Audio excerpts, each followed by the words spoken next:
तो स्वागत है आपका आपके चैनल जनमानस क्लासेज में। आज आपके लिए जो है संविधान का एक बहुत महत्वपूर्ण टॉपिक सदन। सदन के अंतर्गत हम क्या पढ़ेंगे तो राज्यसभा, लोकसभा और राष्ट्रपति की चर्चा हम इस वीडियो में करने वाले हैं। आपको मैं पूरा सेशन दिखा दे रहा हूँ, बहुत बेहतरीन सेशन होने वाला है आपका, और आप ये पूरा वीडियो देख लेते हैं तो इससे संबंधित जितने भी आर्टिकल हैं, जितने भी तथ्य हैं, सब आपको इजीली याद हो जाएंगे और बहुत स्ट्रक्चर्ड वे में आपको प्रस्तुत किया जाएगा। मैं आपको पूरा पीडीएफ आपको दिखा दे रहे हैं, बहुत मज़ा आने वाला है। देखिए लोकसभा के बारे में कितना विस्तृत हर चीज़ें दी गई हैं एक स्ट्रक्चर्ड वे में और वन लाइनर के फॉर्म में कि आपको इजीली चीज़ें याद हो जाएं। तो प्यारे साथियों बने रहें और सेशन यदि आपने क्लिक किया है तो सेशन को लास्ट तक जरूर देखें, तभी आपको इस सेशन का पूरा फायदा मिलने वाला है। अन्यथा कहते हैं अधूरा ज्ञान विष के समान, अधूरा ज्ञान ना तो लें ना ही दें। तो चलते हैं प्यारे साथियों, आज की इस सेशन को प्रारंभ करते हैं। तो पहला हम बात करते हैं सदन की बात होती है। सदन में हम संसद की चर्चा करते हैं। तो संसद यानी पार्लियामेंट के किन किन से मिलकर बना है तो आप बताओगे राष्ट्रपति, राज्यसभा और लोकसभा, इन तीनों को मिलकर क्या बना है तो आप बताओगे संसद बना हुआ है। अभी अनुच्छेद वगैरह के बारे में वैसे 79 में किसकी बात की गई है तो आप बताओगे 79 में संसद। अभी सबके अनुच्छेद के बारे में ट्रिक से हम देखने वाले हैं। वैसे राष्ट्रपति का 52 में और राज्यसभा का 80 में और लोकसभा का 81 में। अभी इसको हम ट्रिक से भी देखने वाले हैं, बने रहे हमारे साथ। आपको एक एक चीज़ की जानकारी मिलेगी और ट्रिक से अनुच्छेद को याद भी कराया जाएगा। जैसे आपने वहाँ देखा था क्या संसद, वैसे राज्यों में उसी प्रकार क्या होता है राज्य विधानमंडल होता है। राज्यसभा यहाँ पर गलत लिखा हुआ है, राज्य विधानमंडल होते हैं। राज्य विधानमंडल के कौन कौन से पार्ट होते हैं तो आप बताएंगे राज्यपाल, विधान परिषद और विधानसभा। विधानसभा आप जानते हैं मुख्यमंत्री वगैरह जो जब चुनाव होता है हर 5 साल पे इनका, और जनता द्वारा इनका डायरेक्ट चुनाव होता है विधानसभा के सदस्यों का, जबकि विधान परिषद का इनडायरेक्ट चुनाव होता है, एक प्रकार का कह सकते हैं। और वहीं पर बात करते देखिए इसके अनुच्छेद की बात अभी देखेंगे हम ट्रिक से, लेकिन वैसे आप अभी रफली देख सकते हैं कि राज्यपाल का 153 में और विधान परिषद का 169 में और विधानसभा का 170 में। अब बात करते हैं यहाँ पर देखिए सरल दिख रहा हो, सरल मीन्स सरल, सा से सरल, सा से 79 आप याद कीजिए। संसद का किसमें 79 में, राज्यसभा का 80 में और लोकसभा का 81 यहाँ पर होना चाहिए था। तो लोकसभा का किसमें 81 में। तो ये देखिए सा रा ला, सा से संसद, रा से राज्यसभा, ला से लोकसभा, 79, 80 और 81, ये तीनों अनुच्छेद आपको याद बहुत कई बार पूछे गए। अब इन्हीं में यदि 89 जोड़ दिया जाए, कितना प्लस 89 जोड़ दे तो राज्य के सभी अनुच्छेद मिल जाते हैं। अब आप देखते हैं इन सभी को देख लेते हैं। देखिए यहाँ पर राज्य विधानमंडल की बात की गई है किसमें 168 में। देखिए 79 था ना, 79 में 89 जोड़ेंगे कितना हो जाएगा तो आप बताओगे 168 हो जाएगा। अब इसी में देखिए 80 था, 80 में यदि 89 जोड़ दोगे कितना हो जाएगा 169 हो जाएगा। और वहीं पर बात करेंगे 81 में यदि आप कितना जोड़ोगे 89 जोड़ देंगे तो कितना 170 प्राप्त हो जाएगा। तो ऐसे करके जितने भी हैं आप 72 के बाद जितने भी अनुच्छेद आते हैं 72 सब में 89 दिया जोड़ देते हैं तो आपको क्या प्राप्त हो जाएगा, जितने राज्य के प्रावधान हो जाएंगे वो सभी प्राप्त हो जाते हैं। तो ये चीज़ें आपको ध्यान रखना है, बने रहे प्यारे साथियों। अब बात करते हैं इनको डिस्क्रिप्टिव भी देख लेते हैं। 79 में संघ के लिए संसद होगी जो राष्ट्रपति और 2 सदनों से मिलकर बनेगी। यानी कि संसद के कितने अंग हैं तो आप बताओगे 3, लोकसभा, राज्यसभा और राष्ट्रपति। अब बात करते हैं एक नाम लोकसभा और दूसरा नाम क्या होगा राज्यसभा होगा। सदन के जो पार्ट हैं कितने कौन है लोकसभा और राज्यसभा। अब बात करते हैं वही राज्यों में बात कर रहे थे 168 में राज्यों के लिए राज्य विधानमंडल होगा जो राज्यपाल और कुछ राज्यों में सदन तथा कुछ राज्यों में 2 सदन है। देखिए आप देखो उत्तर प्रदेश में 2 सदन, अभी बात करेंगे कहाँ कहाँ पर 2 सदन है, कहाँ कहाँ सिंगल सदन है, इन सबकी भी चर्चा करेंगे, परेशान ना होइएगा। कहाँ 2 सदनीय व्यवस्था है, कहाँ सिंगल सदन की व्यवस्था है। जहाँ पर एक सदन है उनका नाम विधानसभा होगा, और जहां दो सदन है वहां एक का नाम विधानसभा और दूसरे का नाम क्या होगा, विधान परिषद। देखिए दोनों का नाम याद रखना है, विधानसभा और विधान परिषद। विधानसभा क्या होता है, डायरेक्ट चुनाव होता है, इनका इनडायरेक्ट तरीके से होता है। अब बात करते हैं एक सदनीय विधानमंडल में क्या होते हैं, राज्यपाल अनुच्छेद किसमें 153 अभी चर्चा हो चुकी है, विधानसभा 170 में बात हो चुकी है। अभी जहाँ जहाँ पर क्या है विधान परिषद भी है उनकी भी चर्चा करेंगे, परेशान ना होना।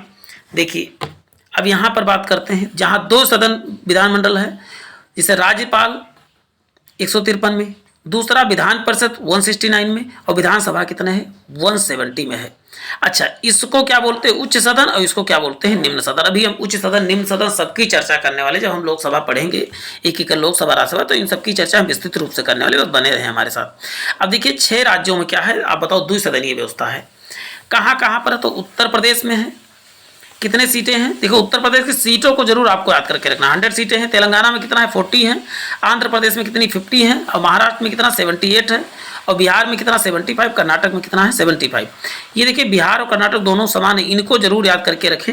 कई बार पूछा जाता कि जितने बिहार में सीटें हैं रीजनिंग में पूछा उतने जो है और किस राज्य में है, तो आपको बताना होगा कर्नाटक में है। और उत्तर प्रदेश तो आपको ये उत्तर प्रदेश से है, तो उत्तर प्रदेश का ज़्यादा अधिक कि सबसे अधिक विधानसभा विधान परिषद सीटें किसके पास, तो उत्तर प्रदेश। इस दृष्टि से भी आपको उत्तर प्रदेश के बारे में जरूर याद कर लेना है। चलते हैं अब हम लोकसभा के बारे में चर्चा की। हमने बात किया था कि कई नाम है लोकसभा के, तो देखिए लो से लोकसभा, लो से लोकप्रिय सदन भी इसे कहा जाता है। कहीं ना कहीं कोरिलेशन मेथड के थ्रू भी आपको चीज़ें याद करना चाहिए। और इसी को क्या कहते हैं, निम्न सदन भी कहा जाता है, और इंग्लिश में इसे हाउस ऑफ पीपल्स या लोअर हाउस कहा जाता है। निम्न वैसे इंग्लिश में भी जानते हैं लोअर, निम्न को क्या कहते हैं, लोअर हाउस। प्रथम सदन के निम्न नाम, प्रथम सदन या निम्न नाम से जाना जाता है। चलिए अब बात करते हैं अनुच्छेद किसमें लोकसभा की बात की गई है, तो 81 में लोकसभा की अधिकतम संख्या कितनी है, तो आप बताओगे 552। लेकिन आपको बता दें अब 550 ही बचे हैं, 552 नहीं। और ये चेंजेस कब तक नहीं हो, 2026 तक। लेकिन 2 सीटें जो मनोनीत होती थी उनको हटा दिया गया। क्यों, ये पहले एंग्लो इंडियन, तो एंग्लो इंडियन वाला कॉन्सेप्ट अब हट चुका है। अब केवल 550 सदस्य होते हैं। लोकसभा में वर्तमान संख्या कितनी है, तो आप बताओगे 545 ही है प्रेजेंट टाइम में, लेकिन अधिकतम कितने 550 हो सकते हैं। और उनमें से निर्वाचित संख्या कितनी है, आप बताओगे 543 ही है। अब 545 क्या 543 ही मानिएगा, निर्वाचित कितने, और 2 मनोनीत होते थे उनकी कॉन्सेप्ट अब खत्म कर दिया गया है, एंग्लो इंडियन जो होते थे। उत्तर प्रदेश में लोकसभा की सीटें कितनी, अधिकतम सीटें हैं, देखो पूरे भारत में सबसे अधिक लोकसभा सीटें किसके, उत्तर प्रदेश के पास हैं। वही अनुच्छेद 331 के अनुसार राष्ट्रपति लोकसभा में आंग्ल भारतीयों को जो है 2 सदस्यों को मनोनीत करते थे, लेकिन अब आने वाले चुनाव में ये मनोनीत नहीं होंगे। वही तो अभी बात हुई है। एंग्लो इंडियन क्या होते हैं, मिश्रित रक्त, पिता यूरोपीय मूल का तथा माता क्या हो, इंडियन हो, इसी को बोलते हैं एंग्लो इंडियन। पिता कहाँ को हो, तो बताओ यूरोपीय मूल का हो, और माता क्या होनी चाहिए, इंडियन, इसी को बोलते हैं एंग्लो इंडियन। तो एंग्लो इंडियन आपका कॉन्सेप्ट समझ में आ गया, लेकिन अब एंग्लो इंडियन का कॉन्सेप्ट खत्म हो चुका है। चलते हैं नेक्स्ट देखते हैं। लोकसभा में सदस्यों का चुनाव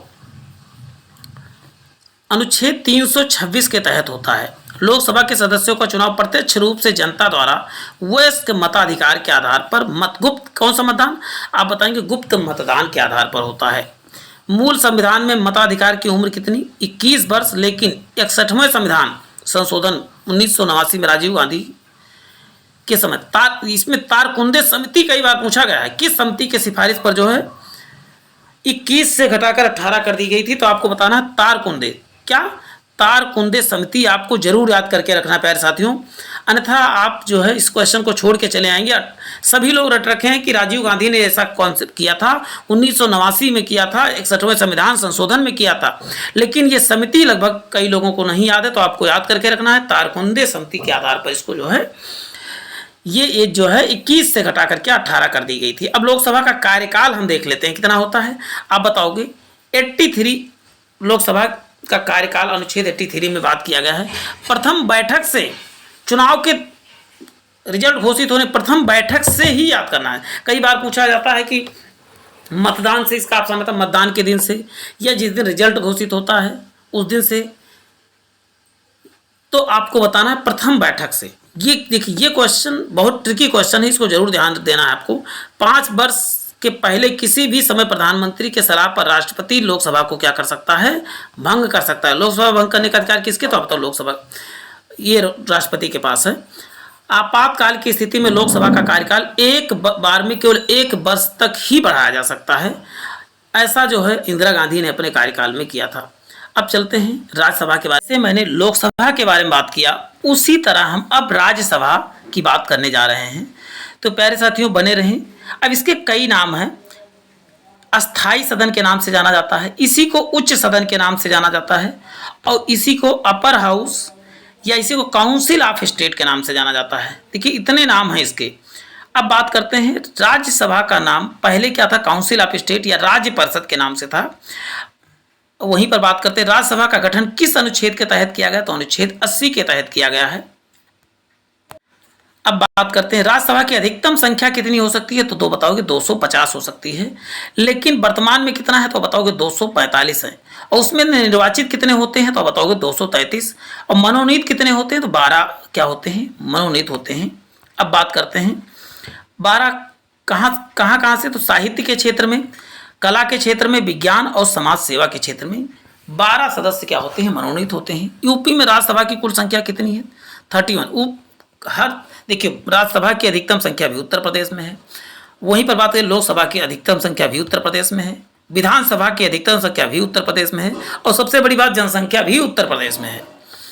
कुल सदस्य संख्या के 1/3 प्रत्येक दूसरे वर्ष क्या होते हैं, अवकाश ग्रहण करते हैं। प्रत्येक सदस्य का कार्यकाल कितने वर्ष होता है तो आप बताओगे 6 वर्ष होता है। कितना, 6 वर्ष। और वहीं लोकसभा का कार्यकाल कितना होता है, 5 वर्ष होता है। अब बात आगे करते हैं, सदस्यों का निर्वाचन किस अनुच्छेद के तहत होता है तो बताओगे अनुच्छेद 80 के 3 के तहत जो होता है, सब क्लॉज जो होता है 3 के तहत होता है। अब बात करते हैं अप्रत्यक्ष रूप से होता है, कैसे, अनुपातिक प्रतिनिधित्व प्रणाली, एकल संक्रमणीय मत। अब आपको इतना याद करना, इसमें ज़्यादा जानकारी नहीं लेना है। एकल संक्रमणीय मत पद्धति के आधार पर किया जाता है। राज्यसभा के सदस्यों का निर्वाचन प्रत्येक दूसरे वर्ष पर विधानसभा के निर्वाचित सदस्यों द्वारा चुने जाते हैं। अब बात करते हैं निर्वाचित सदस्य, याद करके रखना है आपको। और सदस्यों की योग्यता किस, अनुच्छेद 173 में की चर्चा की गई। भारत का क्या हो, नागरिक हो, उम्र कितनी 30 वर्ष हो। वहीं लोकसभा का कितना होना चाहिए था, 25 वर्ष था। लाभ के पद पर ना हो। जमानत की राशि कितनी होती है, 25,000 रुपये जो है जमानत की राशि के रूप में चुनाव लड़ने के लिए जो एक राशि जमा करनी होती है वो कितनी, 25,000 रुपये। अब बात करते हैं राज्यसभा का चुनाव किसी भी राज्य से लड़ा जा सकता है। राज्यसभा के मुख्य 2 पदाधिकारी होते हैं, एक सभापति होता है, एक उपसभापति होता है। सभापति कौन होता है, जो वर्तमान राष्ट्रपति होता है। पदेन राष्ट्रपति ही क्या होता है, उपराष्ट्रपति जो होता है राज्यसभा का पदेन सभापति होता है। और राज्यसभा का सभापति का वेतन कितना होता है तो बताओ 4 लाख रुपए होता है राज्यसभा की सभापति का। और आपको तो उपराष्ट्रपति की कोई सैलरी नहीं होती, उसकी सैलरी किस बेस पे दी जाती है, सभापति के वेतन के रूप में मिलता है, ना कि उपराष्ट्रपति का वेतन मिलता है। बात करते हैं राज्यसभा के सभापति का वेतन भारत के संचित निधि से दिया जाता है। वहीं भारत के प्रथम राज्यसभा का सभापति कौन थे, सर्वपल्ली राधाकृष्णन थे। ये चीजें याद करके रखना है प्यारे साथियों। अब उपसभापतियों के बारे में थोड़ी सी चर्चा कर लेते हैं। राज्यसभा अपने सदस्यों में से एक सदस्य को उपसभापति चुनती है। अच्छा, उपसभापति उन्हीं सदस्यों में से कोई होता है, लेकिन सभापति उस सदन का सदस्य नहीं होता। ये चीजें याद करके रखना। राज्यसभा के प्रथम उपसभापति कौन थे, BS कृष्ण मूर्ति राव थे। अब बातें इंपॉर्टेंट पॉइंट के बारे में बात कर लेते हैं। लोकसभा और विधानसभा निम्न सदन होते हैं, जबकि राज्यसभा और विधान परिषद उच्च सदन होते हैं। निम्न सदन का विघटन या भंग हो सकता है, जबकि उच्च सदन कभी भी विघटित नहीं होती है। ये सदैव बनी रहने वाली संस्था है। तो प्यारे साथियों आज के लिए इतना ही, फिर मिलते हैं नए सेशन में। जय हिंद, जय भारत। आगे हम जो है विधानसभाओं के सदन के बारे में चर्चा करने वाले हैं, तो बने रहें। और जिन भाई बहनों ने चैनल को सब्सक्राइब नहीं किया, चैनल को सब्सक्राइब करने के साथ साथ बेल आइकन जरूर दबाएं। जय हिंद, जय भारत।